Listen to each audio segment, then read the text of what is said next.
Good morning, class. How are you guys today?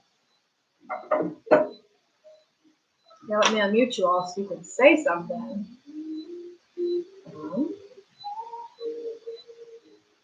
There you go. How are you guys doing today? Can you hear me? Yeah? All right, good.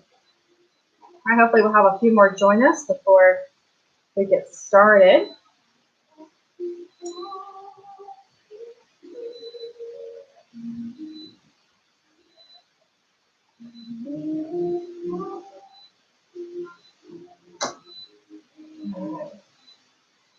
So I see a few of you are on, but I don't see your faces up here quite yet.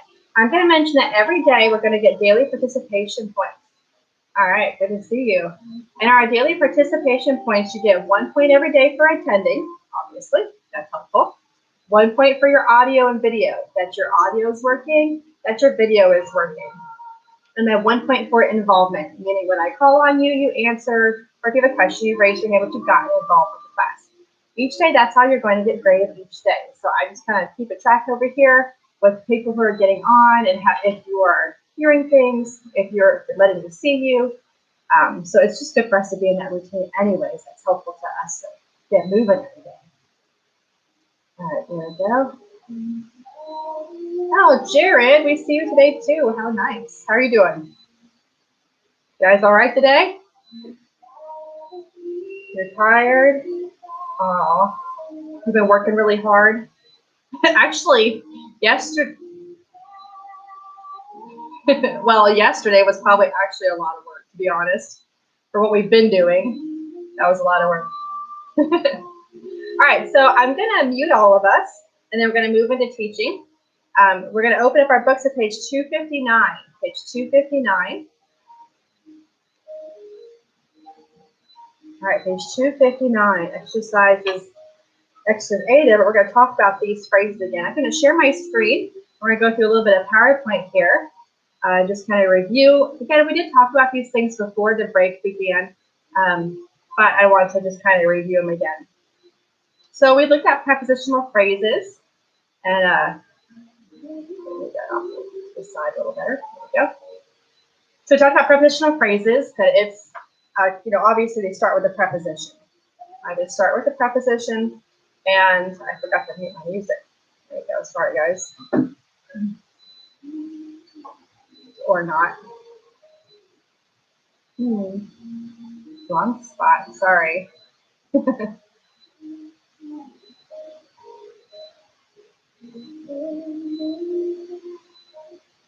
All right, Alexa, stop. Stop listening to my phone. All right, so prepositional phrases. They start with a preposition. That list is in your book, but you also have that bookmark that starts it off, which is the basic ones that we use all the time. You want to be sure that you're familiar with those. Then you want to be sure that you're adding to those the ones that are listed later in the book. Let's see. I'm going to kind of quickly page of those. Principal parts. The handbook has so many things back there in the back. There's a quick list of everything. Or a little further back.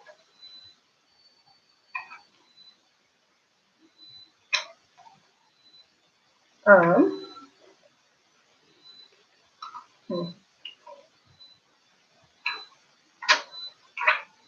not going back on. Sorry. All right, so page 395. Page 395 has a actual box of frequently used prepositions if you want to see more than what I gave you on the bookmark. So there's a box, kind of a little small, I think. That's just the frequently used ones. There are more, which we'll probably see in the preposition section when we actually get up to that in the next couple of weeks. But for now, you have the ones in the bookmark, which are plenty. And then we'll add to them some more. So be sure that prepositional phrases start with a noun or the pronoun object. And of course, any of its modifiers, things like the adjective to describe it, right? That's the prepositional phrase itself. But prepositional phrases can be used for more things than just the prepositional phrase. They're also called adverb phrase or adjective phrases, depending on how it's used. If the whole phrase is modifying a noun, it's an adjective phrase. If the whole phrase is modifying a verb, an adverb or an adjective, then it's an adverb phrase, even though it's a prepositional phrase. It has two names. Prepositional phrase used as an adverb phrase. Prepositional phrase used as an adjective phrase. So it has multiple usages. Today we're going to also look at infinitive phrases. Here's our next box. Infinitive phrases. So these ones, as the infinitive, and everybody remembers that an infinitive starts with the word to, just like a preposition starts with a to. However, prepositions have a noun in the phrase, whereas an infinitive has to and then a word that's a verbal that looks like a verb. All right, there won't be a noun there. So you want to be sure to keep track of that. It has the infinitive plus any of its complements and modifiers, and it too can play the role of an adverb phrase. So on page 259, let's go ahead and look at that again. Prepositional phrase consists of the preposition, down in the top, its pronoun object, and its modifiers. Number 2, a prepositional phrase that modifies a verb, adjective, or an adverb is functioning as an adverb. And again, here are our reminder words that we're looking for. Our questions in number 2 are where, when, how, why, or to what extent. These are the 5 questions and adverb answers. All right, we always have to keep track of those 5 questions because otherwise we'll be looking at it thinking maybe an adjective. So we got to ask ourselves the right questions. All right, so like in the first example, it says, in 1862, the Homestead Act was passed. All right, was passed is my verb. When was it passed? That's my adverb question. And the prepositional phrase in 1862 answers that. So I'll be sure we're keeping track of that. Rule number 3, which you mentioned right here on the shared screen, is the infinitive phrase consists of the infinitive plus its complements. And number 4, that infinitive phrase modifies a verb, adjective, or another adverb, plays the role of an adverb. So let's look at exercise A. I'm going to unmute you because I think that we may have actually done this all together already. So guys, we did exercise A together already. Have we done that? Yeah, I thought we had. So we are just kind of reviewing today, and yesterday just kind of work our way in. I don't want to start off with some new stuff yet and to get everybody else a chance to be logging on all the time. But so exercise A, did all of you guys check in through ThinkWave? Guys, did you guys open up Zoom through ThinkWave? Yeah? Okay. We're missing some students, so I'm just curious if maybe I didn't link the code correctly, but apparently I did if you guys got in that way, so it works. Okay. All right, so exercise A, let's go ahead and go over our answers. I know we've done it already, but we're just going to review this today because this is actually all we're doing for grammar. We're going to spend some time in literature today. So let's look at number 1. Abby, would you mind telling us, remind us of what we circled in number 1?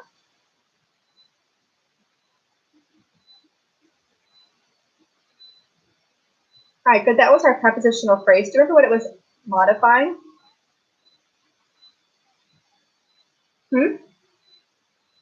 Right, the word comes. Right, that's the one it's modifying. The name Argentina comes from a Latin word that means silver.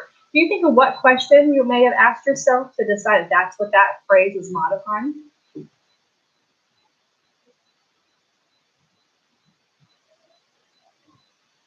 I know, this is what makes adverbs so hard. Thinking of the right questions to ask for the adverbs makes it hard to find it sometimes and locate it. Or to even decide what question would I have asked to have found that, you know? So it's just a little tricky. But in this case, you probably would have asked comes from where? From a Latin word. That means silver. That would have been our adverb question as opposed to an adjective question. All right, number 2, Daniel, what did you circle and what does it modify?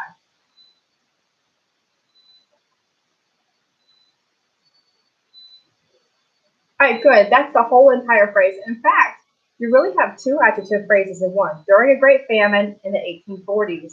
So during the Great Famine is one, and the 1840s is another. In this case, we can just circle it all as one. But yeah, that's an amazing thing. There's really 2 stuff right there. And what did that whole thing modify?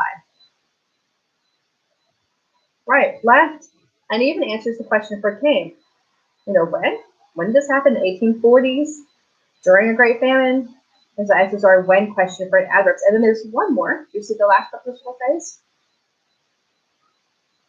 Good. And again, modifying where did they come from or came from to America. I've got number 3, Benicia. So do you mind telling us what you circled, or actually in this case, this was an infinitive. So you would actually probably put prepositional or parentheses around it. What did you parentheses?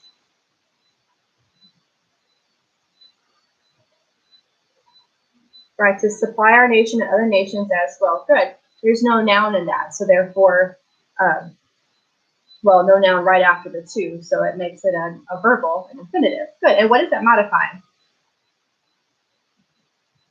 Right, enough. Good.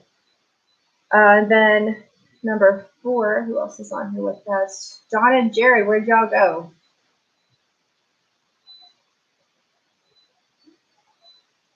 Oh, there you are. All right. I moved my screen to a little bit smaller. All right, Yana, you'll need to work on trying to get some video on there so I can give you all your credit for today. All right.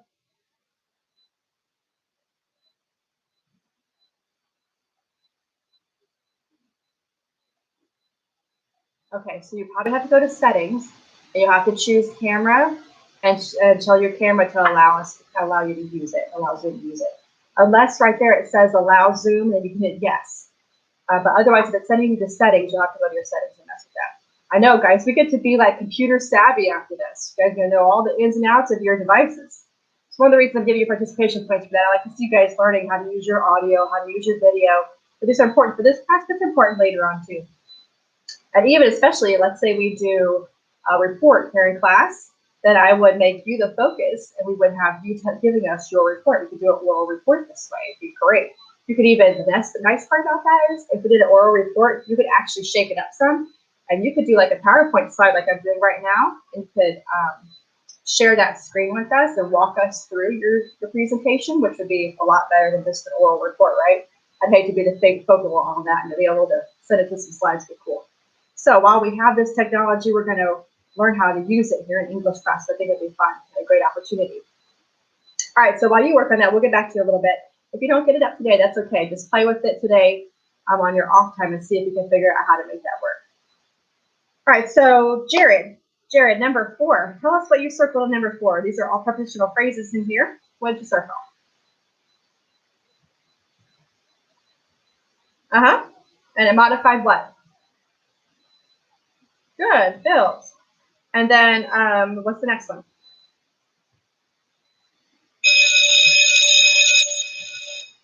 Good job.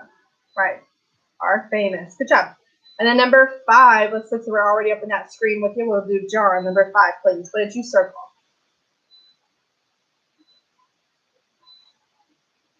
All right, from Spain in the early 1800s, and they modified what?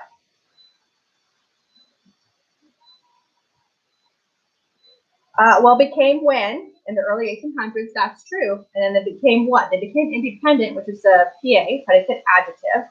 So from where? From Spain. So that one modifies. Good. So that makes an adverb because it's modifying an adjective. Good job. Number 6, who have we not? All right, Yana, we'll just let you, if you don't mind, but you've got your audio working. So number 6, tell us what you circle.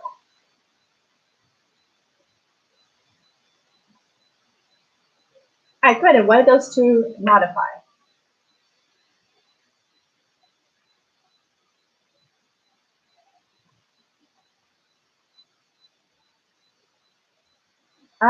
Well, they disappeared when?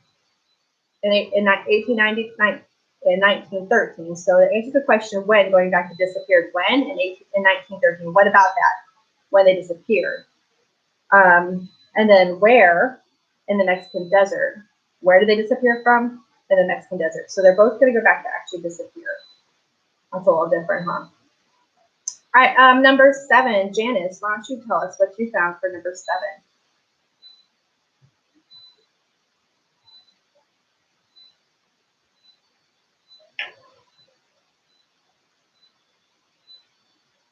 All right, good. To the end, modify sailed. All right, good job. And there's another one at the beginning. Do you see that one? What is that? Modify.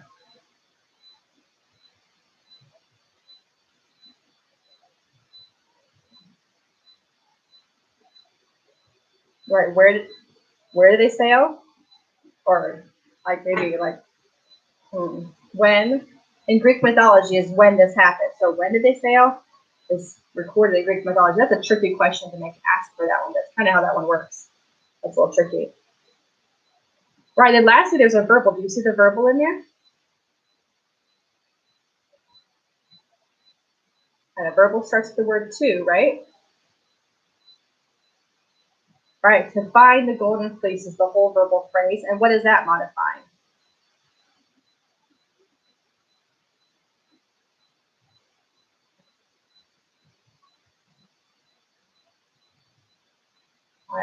Yeah, good. All the way back to sailed again as well. Good job. Good job. Right, number 8. I think Elizabeth, I see you are up with us now. So Elizabeth, would you mind telling us number 8? What did you find to be the phrase? That's okay. Which adverb phrase did you mark in number 8? We did these before. We're just reviewing.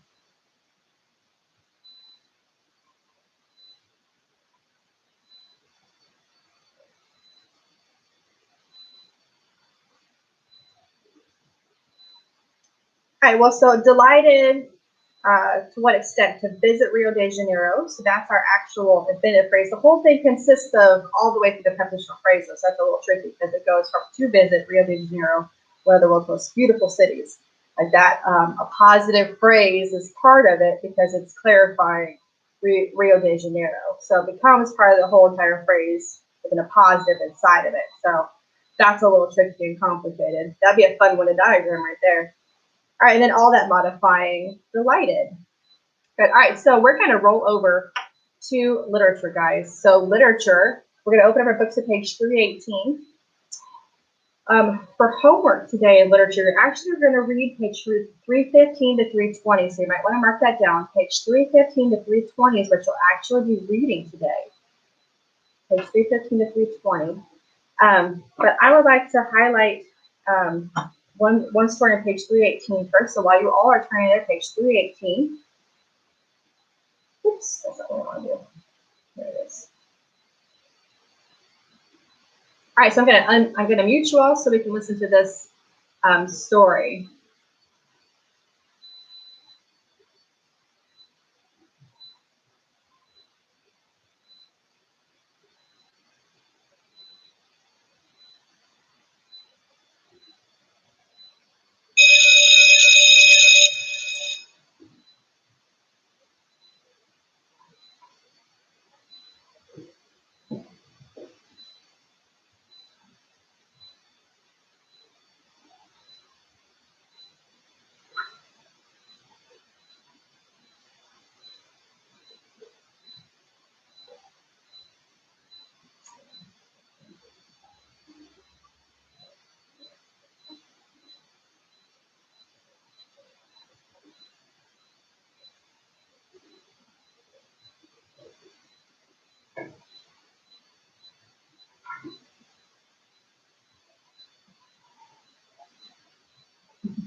For those of you on YouTube Live, we're watching a video of Aesop's Fables, The Lion and the Mouse.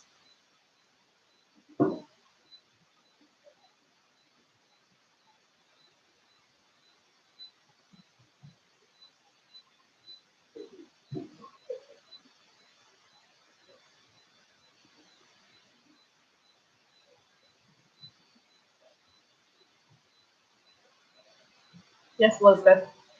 Yeah. Here, after the video, I'll help you with whatever you're looking for. Are you looking for sound?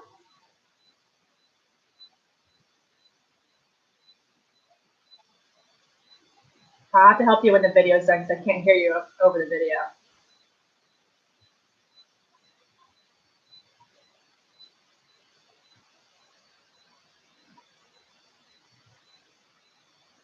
All right, Elizabeth. What do you need help with, sweetie?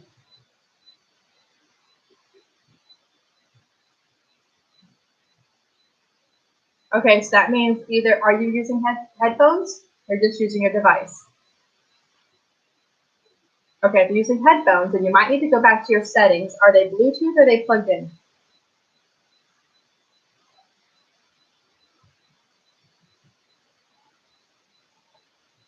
Okay, well, guys, weren't we all just listening when I was talking? All right, but you can't hear the YouTube?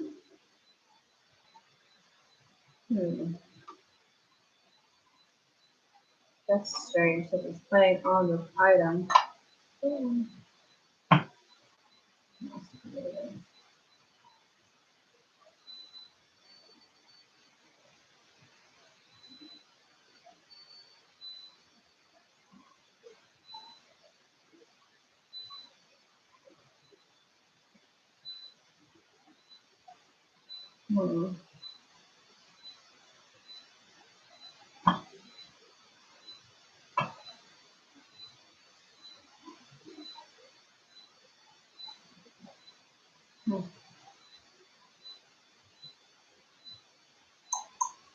Well, that is interesting. I wonder if maybe I take my headset off. If that would change that. Let me stop share for a second and see if I can find a different way.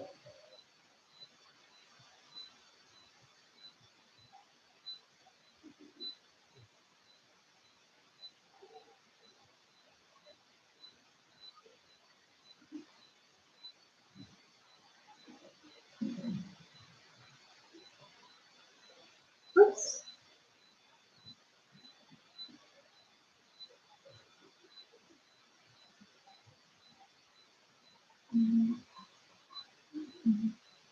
Hmm.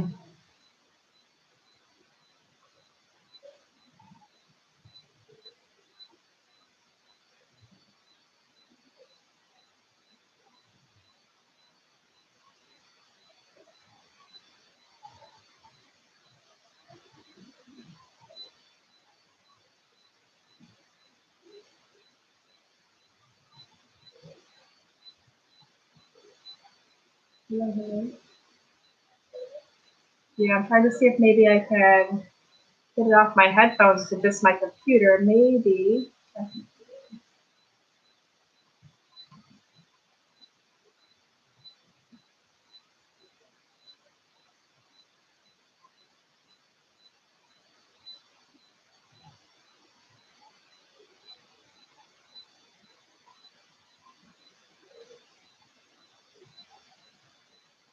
Huh. Well, this is really a bummer. I'm not really sure how to make that so where you guys get to hear it. I thought that would show through, like with the video, with the sound would just go straight through. Like when you hear my voice do it, you would hear it as well.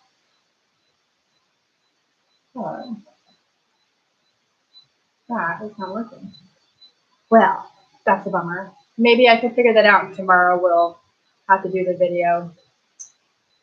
Okay, so tomorrow I'll work on figuring out a way to, let me unmute you all. All right, so tomorrow I'll work on finding a way to pull the sound through just the computer. Maybe it's just running through my headset, and that's why it's not being heard by any of you. I'm so sorry. So none of you heard the video at all? None of you? Okay. So I'm going to have to find a way to pull that through the computer screen itself and through my, I think maybe if it comes out of my computer speaker, then maybe it'll pick up on your headsets. All right. Well, I'm sorry. Well, today we're supposed to read these pages, so how about we'll just watch the video after you read it? So we'll watch the video tomorrow. All right, I just thought it'd be something different to do today to present Aesop's Fables. So The Lion and the Mouse is the first one, and I'll read the rest of them. But today we have a few more minutes. Let's go ahead and read through. We're going to read page 315 to page 320. All right, so it ends actually page 319. I want to do the Sermon on the Mount separately tomorrow. I'm sorry. So page 319. Page 319. 315 to page 319 in literature. Let's go ahead and I'll read one of these stories to you today, and then we'll finish today. So take some time to read these. We'll do the video tomorrow when I figure out my sound better. I'm sorry. I'm a little bit of a newbie to the techie world as well in some of these areas, so sorry. All right, Aesop. Aesop, according to the first Greek historian, Herodotus, was a Greek slave who lived during the 6th century BC and is accredited with introducing the fable to literature. A fable is a brief anecdote told in a simple, direct style in prose or verse describing a single incident designed to teach a moral, usually by using animals or characters. Particular qualities have been attributed to certain animals, hence the sly fox, the innocent lamb, the lazy dog, the dignified lion. So if you ever do any writing of your own, you want to keep up with the fact that that's kind of normally what's attributed to those characters. So try to keep in, that's what everybody tends to understand about those characters. You want to keep that in mind. Another fable, although fables have been extremely popular and suitable for instructing the young because they are easy to understand, they teach a moral lesson, they were not originally written for children. Fables are written for an adult audience and sometimes contain satire for political purposes, which kind of makes sense because they're a little bit hard to understand. You have to think a little outside the box, whereas children are usually pretty concrete, so it's a little hard for them to understand. A parent would have to just explain the story after they read it anyway. So what we're going to find as we read these stories, you kind of have to explain it a little bit too. So one of the things about these is there's a moral at the bottom, which kind of gives you a conclusion, like what were you supposed to gain from that story, and here's the moral of the story. All right, so that's kind of what happens with that. All right, so the lion and the mouse. A lion was awakened from sleep by a mouse running over his face. Rising up in anger, he caught him and was about to kill him when the mouse piteously entreated him, saying, "If you would only spare my life, I would be sure to repay your kindness." The lion laughed and let him go. It happened shortly after this that the lion was caught by some hunters, who bound him by strong ropes to the ground. The mouse, recognizing his roar, came up and gnawed the ropes with his teeth, and setting him free, exclaimed, "You ridiculed the idea of me ever being able to help you, not expecting to receive from me any repayment of your favor. But now you know that it is possible for even a mouse to confer benefits on a lion." Moral of the story: in a time of need, the weak may help the strong. But as you read through, you'll see the wolf and the shepherd. You recognize that story. The moral being a false friend is more dangerous than an open enemy. The goat herd, and the wild goats. Moral that one: old friends cannot with impunity be sacrificed for new ones. Who knows the word impunity? You may have heard that in church. That's a Bible word a little bit. Impunity. What did you have, Benicius? Oh, I think I muted you all again. I'm sorry, say it again. Yeah, I thought you were going to impart great wisdom to us. I thought you had it.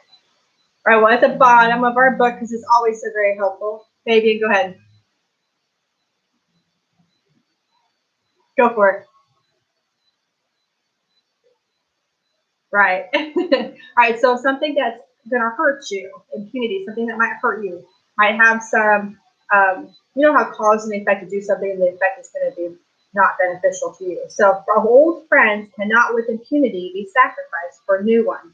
You cannot without some effects get rid of your old friends for the new ones and not have some bad effects happen. And then the bear and the two travelers, the moral being misfortune tests the sincerity of friends.